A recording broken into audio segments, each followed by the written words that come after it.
Hello বন্ধুরা, অনেক দিন পর ভিডিও নিয়ে চলে আসলাম দুর্গাপূজার পর।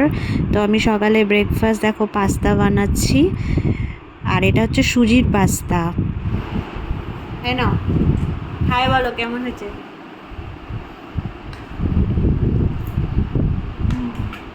ভালো হয়েছে? টেস্টি? ঠিক আছে। সুজির সুজির পাস্তা খাওয়ার ভালো, হেলদি। আর এদিকে দেখো আমার বর বাজার নিয়ে এসেছে ধনেপাতার শাক, আর কলাও নিয়ে এসেছে, লেবু, লাল শাক, কাঁচকলাও নিয়ে এসেছে, আর এদিকে এনেছে ঢেঁকি শাক। তো সব কটাই আমার ফেভারেট সবজি। এই মানে শাকের মধ্যে ঢেঁকি শাক, লাল শাক আমার খুব ভালো লাগে। তো এদিকে লাল শাক আমি কেটে পরিষ্কার করে নিয়েছি, এদিকে ভাতও বসিয়ে দিয়েছি। আর আজকে লাল শাক করব রসুন দিয়ে। তো এই দেখো শাকটাও আমার প্রায় হয়ে এসেছে। আমার লাল শাক খেতে খুব ভালো লাগে, আর ঢেঁকি শাকও খুব ভালো লাগে। আর এদিকে আমি একটা ডিম সিদ্ধ বসিয়ে দিয়েছি আমার জন্য। আর আজকে রান্না করব শিং মাছ।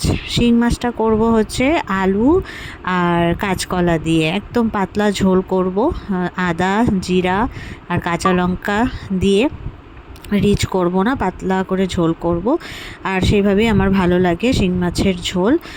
বেশি মশলা টশলা, মানে অনেকে আবার মাংসর মতো করে খায়, আমার ওরকম ভালো লাগে না।